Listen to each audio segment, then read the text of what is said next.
Fala pessoal, tudo bem? Seguindo mais um caso que nós vamos contar aqui do escritório, avisando que tivemos uma autorização prévia, né, da pessoa para podermos falar a respeito do caso dela, para alertar outras pessoas, para que vocês fiquem cientes do dano que um perfil falso pode causar, do dano que mensagens mentirosas enviadas para entes queridos, para colega de trabalho, pode causar. E esse caso é bem curioso, porque o desfecho foi um desfecho curioso, podemos dizer assim. E eu vou falar para vocês como iniciou isso aí, vou ler aqui algumas mensagens e ao final vou falar o desfecho para vocês. Levando em consideração o seguinte, que eu não vou citar o nome de ninguém, contar apenas o caso, para evitar exposição desnecessária, e eu nem poderia fazer isso, né? Então apenas eu estou contando um caso como se fosse um caso fictício, mas de fato ele aconteceu relacionada a crime cibernético, que é a minha área de atuação, beleza? Então eu fui procurado por uma pessoa, que ela estava, uma moça, ela estava noiva, eu acredito que era final do ano, aproximadamente setembro, outubro, ela casaria meados de maio do ano seguinte, coisa de 6 meses com data do casamento. Ela e o noivo já tinha alugado um apartamento, mobiliado o apartamento, já tinham feito todas as programações, data de casamento, já tinha feito contratações do buffet, ou seja, tudo relacionado ao casamento já tinha sido finalizado e estavam apenas aguardando chegar a data. Beleza? Esse é o desfecho do casal. Então vamos lá. Aí, num certo dia, o noivo dessa moça recebe algumas mensagens no Instagram, no direct do Instagram. E eu vou ler aqui essas mensagens, ocultando alguns nomes, para vocês entenderem aí o caso. A pessoa do perfil falso falando para o noivo dessa moça. Olá, tudo bem? Eu vou te falar uma coisa, mas você acredita em mim se você quiser. Porém, se você for atrás e descobrir, vai ter certeza que do que eu estou falando é verdade. Sua noiva está saindo com um colega de trabalho aqui da empresa. Ou seja, tu já deu a sensação que era alguém lá de dentro da empresa, hein? E ela está dizendo aqui, ó, e não é finais de semana, porque finais de semana normalmente ela fica com você. Ela sai com esse cara, a pessoa cita o nome aqui, durante o dia e à tarde. Eles inventam histórias e saem durante o dia para fazer o que bem entenderem aí, né?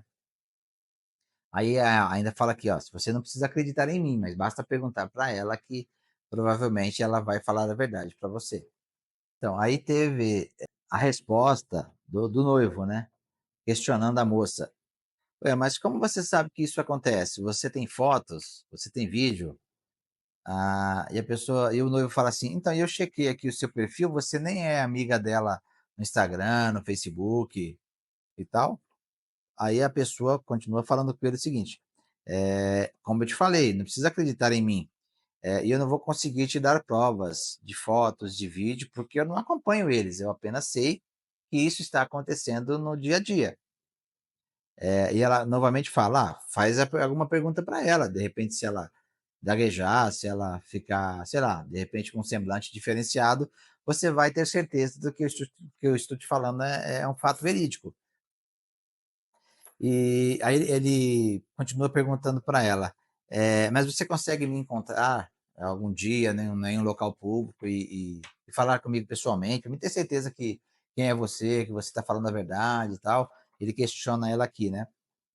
Aí ela diz o seguinte, que não vai encontrar, porque ela tem receio, ela só está falando para ele porque ela não achou justo o que a noiva dele estava fazendo, tendo em vista que ela sabia que eles iam casar e tudo mais. Enfim, teve toda essa história. Finalizou por aí as mensagens, por quê? Porque o noivo, de fato, foi conversar com a noiva, que é a minha cliente, e ela desmentiu completamente, só que teve um problema nesse decorrer dos dias. O noivo ficou com a pulga atrás da orelha, ficou com receio, ficou com medo que, de fato, ela não estava falando a verdade. Ou seja, eu não sei bem qual foi o sentimento que passou na cabeça dele ali, passou por ele. Mas ele resolveu como que eu posso cancelar o casamento? Não, porque já estava agendado. Ele simplesmente falou que ia dar um tempo até que investigar sobre esse caso, mas por hora não ia mais, se afastou da noiva, isso e aquilo, não queria mais nenhum tipo de relacionamento a partir daquele momento, né? Então foi nesse momento, pessoal, que a noiva me procurou. Foi quando ela me procurou, explicou essa situação e pediu para que nós aqui do escritório fizéssemos a quebra de sigilo judicial, que é o que eu tanto falo em outros vídeos, em outras matérias, para descobrir quem é esse perfil. Porque ela acessou esse perfil e viu que era um perfil falso. Um perfil falso, ele é característico. Ele não tem interação, ele não tem fotos novas, fotos de viagem, parentes. É uma imagem claramente que é fake, obtida através da internet, e não tem interação, não tem novos amigos e tal. Então dá para perceber que é fake. Ela me procurou para quê? Porque ela queria descobrir quem era o autor desse perfil falso, quem era a pessoa que estava por trás desse perfil, criando essa situação, mentindo, para tentar destruir a vida dela. E aí ela me trouxe as provas de todo o ocorrido e nós ingressamos com a ação judicial de quebra de sigilo na justiça. Obtivemos, junto ao Facebook, os IPs de quem criou esse perfil, de quem fez as postagens do perfil. Porque na ação de quebra de sigilo nós obtemos esses IPs, o e-mail de criação, o telefone de criação e demais dados pessoais do criador desse perfil falso. Então, nós, nessa primeira demanda, conseguimos esses IPs, ingressamos com uma segunda demanda, quebrando o sigilo desses IPs, e pessoal, veio a resposta. A resposta chegou, a resposta está aqui, inclusive. Quem é a pessoa que fez esse perfil falso, que ofendeu esse casal? Então, ao final, veio o nome de uma colega de trabalho dessa moça. Ou seja, essa moça que me procurou, ela era chefe na empresa, e uma pessoa que era subordinada a ela, uma outra moça, que trabalhava com ela na mesma empresa, foi a autora desse perfil falso e dessas mensagens falsas para o noivo dela. Então, eu dei a cópia do processo para ela, ela levou até a empresa naturalmente demitiu essa moça, né? Acredito que por justa causa, não sei bem o desfecho empresarial lá, mas pela lógica a empresa deve ter feito isso, deve ter admitido.